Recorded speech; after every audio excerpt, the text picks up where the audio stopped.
Shalom Bapak Ibu Saudara. Tema kita kali ini adalah iblis si penipu. Ya, saya sedang menulis itu, jadi saya share ini hanya outline-nya aja, katakanlah begitu ya. Jadi iblis ini si penipu ini itu gelar ya diberikan oleh Tuhan Yesus di Yohanes 8. Iblis itu sejak semula dia emang sudah pendusta atau bapak sekali dusta dan juga pembunuh ya. Dia kalau digabung itu gelarnya itu dia menipu untuk membunuh ya. Nah, mari kita melihat dulu dia ini kerjanya apa, areanya di mana ya. Kalau saudara lihat di dalam Kejadian pasal 3 itu iblis lah yang pertama makhluk yang dikutuk oleh Tuhan akibat kejatuhan Adam itu. Dan dia dikutuk katanya, dengan perutmu lah engkau akan menjalar dan debu tanah lah menjadi makananmu. Ini kita tahu ya, Taman Eden itu adalah simbolik semua itu, bahasa simbol. Nah, dengan perutnya menjalar artinya iblis itu diturunkan dimensinya, tadinya ruang geraknya jadi dia hanya dengan perutnya menjalar dan dia makanannya debu. Debu di situ itu manusia karena dikatakan engkau adalah debu ya. Jadi iblis ini lokasinya dia, daerah kerjanya dia itu ya, operasinya itu dia itu di dalam manusia ya. Itu sebabnya Yesus bilang dari dalam hati orang itu timbul segala pikiran jahat ya, percabulan, kenajisan, nafsu, pembunuhan dan sebagainya itu ya. Dan bahwa manusia yang jatuh dalam dosa itu kedagingannya itu ya, setelah jatuh dia dalam dosa, Adam dan keturunannya itu menjadi daging. Nah, itu disitulah iblis dengan bekerja di dalam kedagingan kita. Dan kadang-kadang nggak bisa dibedakan lagi yang mana kedagingan dalam arti manusia kodrat manusia yang udah jatuh dalam dosa, yang mana iblis. Contohnya, misalnya waktu Petrus itu Yesus bilang anak manusia akan diserahkan ya, akan mengalami penderitaan dan sebagainya. Petrus karena dia rasa sayangnya, rasa dia ingin supaya ini guru saya jangan mati begitu. Makanya dia bilang ditegur lagi terus Petrus yang berani-beraninya. Kiranya Tuhan menjauhkan engkau daripada kecelakaan kejadian itu. Yesus tegurannya sudah lihat ya. Enyahlah engkau iblis katanya. Padahal yang ngomong itu Petrus kok ya. Dan Petrus berpikir, pikirannya bagus loh Petrus itu. Dia sayang sama gurunya, dia ingin supaya jangan terjadi begitu. Tapi Yesus bilang itu iblis ya, karena emang iblis dengan pikiran manusia ini dengan kedagingan udah menyatu dia. Karena disitulah daerah pekerjaannya iblis itu. Jadi iblis itu tidak ada di kuburan, di batu-batu besar atau pohon-pohon besar ya. Kalau ingin tahu di mana iblis bekerja, kita ngaca aja, ya, ngaca aja, bercermin maksudnya ya. Nah, kalau nanti orang yang di dalam cermin itulah, disitulah iblis itu bekerja dalam pikiran, perasaan dan kemauan. Bahkan perasaan juga. Banyak orang pikir ini sebentar ya, saya singgung dulu sedikit anak muda ini ya. Dipikir rasa cinta itu hanya selalu datang dari Tuhan atau dari diri sendiri. Enggak. Kasus Amnon dengan Tamar itu, Daud itu waktu itu dia selingkuh dengan Batseba. Dan akibatnya tuh Tuhan serahkan itu Daud kena 4 disiplin, diserahkan iblis bekerja. Nah, itu Amnon itu sama-sama bapaknya sama ini Daud, cuma beda ibu aja. Itu bisa jatuh cinta sama si Tamar itu sampai mau sakit ya. Tiba-tiba setelah diperkosa, tiba-tiba bencinya luar biasa. Jadi rasa cinta itu datangnya bukan dari si Amnon, itu memang dia diserahkan, keturunan Daud kena disiplin, diserahkan kepada iblis ya. Jadi baik dia pikiran manusia yang baik itu ya, pikiran positif itu bisa pikiran setan ya. Jadi pikiran positif itu belum tentu pikiran Kristus, beda itu, jangan langsung kita pikir. Rasa cinta juga untuk anak muda ini ya, itu juga bukan berarti dari diri kita sendiri, bisa jadi setan di situ bekerja. Itu makanya terjadi banyak perpecahan, selingkuhan apa cuma begitu. Ya, oke lah. Sekarang kita langsung masuk aja ke poin yang penting menurut saya ini, yaitu bagaimana setan itu menipu, kan iblis kan menipu ini, menipu kekristenan, dunia kekristenan ya, sistem kekristenan ini. Jadi begini, perjuangan kita sebenarnya kalau Efesus pasal 6 itu dibilang perjuangan kita bukan melawan darah daging, perjuangan kita melawan tipu muslihat iblis. Sudah dilihat pasal 6 Efesus 6 ayat 11 sudah baca itu ya. Itu istilah Yunani situ metodeia, itu artinya metode. Iblis itu tipu muslihat, menipu kita dengan suatu metode. Ya, dengan cara apa?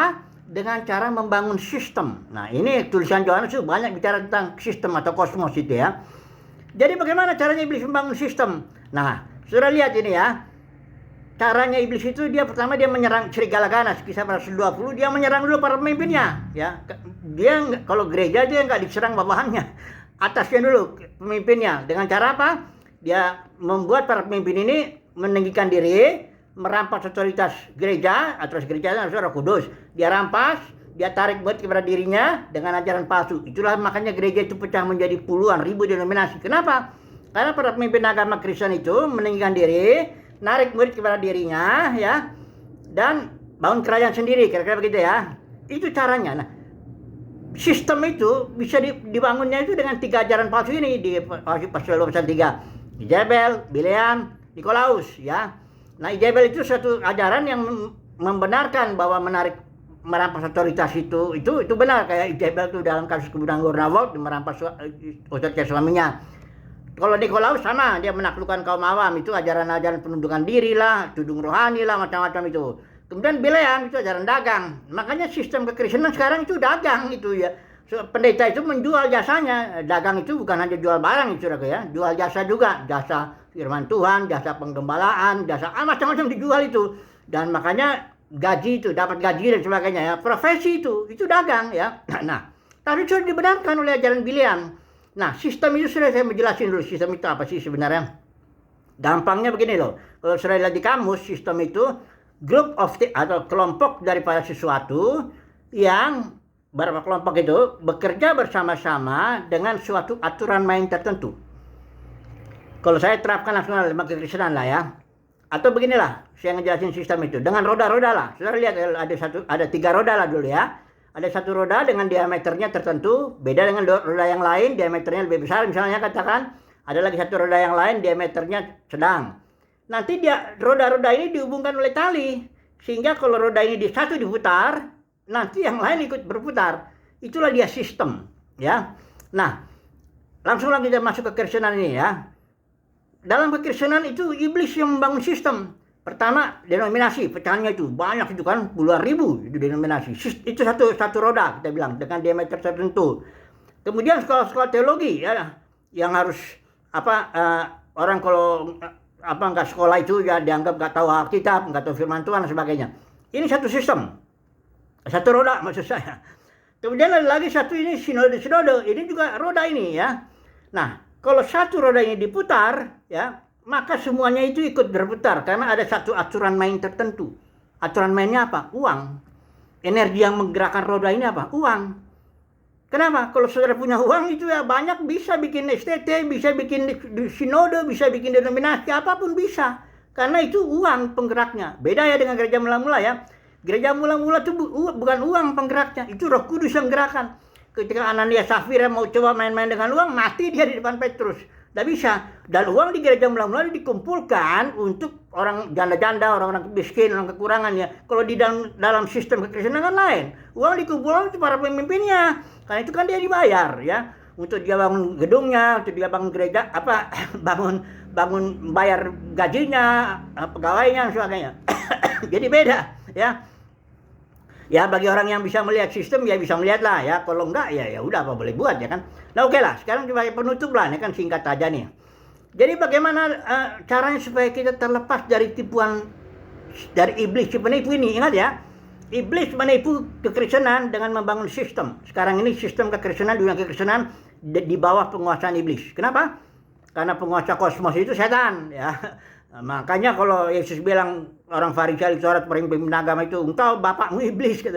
Itu bukan maksudnya iblis punya anak orang Farisi Taurat, bukan. Artinya yang menguasai kosmos kekristenan, kosmos keagamaan di zaman Yesus kan Judaisme. Nah, itu penguasanya kan iblis ya. Dan orang Farisi melayani dalam sistem itu. Nah, makanya dibilang sama Yesus, bapakmu itu iblis gitu. Dan dialah yang membunuh Yesus. Oke lah. Nah, sekarang bagaimana caranya supaya kita terlepas daripada iblis si penipu ini? Ya caranya kalau kita mendapat kasih karunia ya kita menjadi domba Yesus ya. Jadi saya baca 2 ayat terakhir lah ya, sebagai penutup ini ya. 210 saya baca ya. Domba-domba, itu 7. Domba-dombaku mendengarkan suaraku dan aku mengenal mereka. Dan perhatikan, mereka mengikut aku.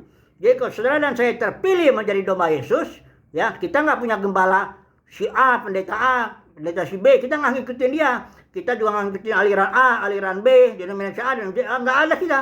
Kita hanya mendengar suara Yesus dan mengikuti Yesus kemana saja Yesus pergi. Setiap hari kita dipimpin Tuhan Yesus. Mendengar Yesus, suara Yesus itu kan tanggung jawab gembala, bukan tanggung jawab kita untuk mendengar suara Yesus. Tanggung jawab Yesus lah sebagai kalau kita memang terpilih menjadi dombanya. Ya, satu lagi ayat nih. Wahyu pasal 14:4 dikatakan di sini para pemenang itu adalah mereka yang mengikuti anak domba kemana saja dia pergi. Jadi seandainya sudah dan saya mendapat kasih karunia ya untuk menjadi domba Yesus. Engkau bukan menjadi domba pendeta A, pendeta B, engkau bukan mengikuti aliran-aliran B, engkau tidak di dalam sistem. Kita ada di luar, melayani di luar sistem, mengikuti Tuhan Yesus kemana saja. Hari Minggu suruh Yesus kumpul ke sini, kita ikutin. Kita nggak ngikuti aturan agamawi, kita nggak ikutin apa persepuluhan lah, buat sulung lah, macam-macam itu hanya ajaran palsu untuk para pemimpin, duitnya itu ditarik ya gitu ya. Oke lah, jadi singkat saja, semoga saudara dan saya mendapat kasih karunia terus ya untuk menjadi domba-domba Yesus. Disitulah caranya kita terlepas dari iblis si penipu itu ya, dengan hanya satu-satu cara itu. Kalau orang di dalam sistem, dia sudah di dalam tipuan iblis itu ya. Oke lah, semoga saudara dan saya terus mendapat kasih karunia untuk menjadi domba-domba Yesus dan mengikuti Tuhan Yesus kemana saja dia pergi hari lepas hari. Haleluya, amin.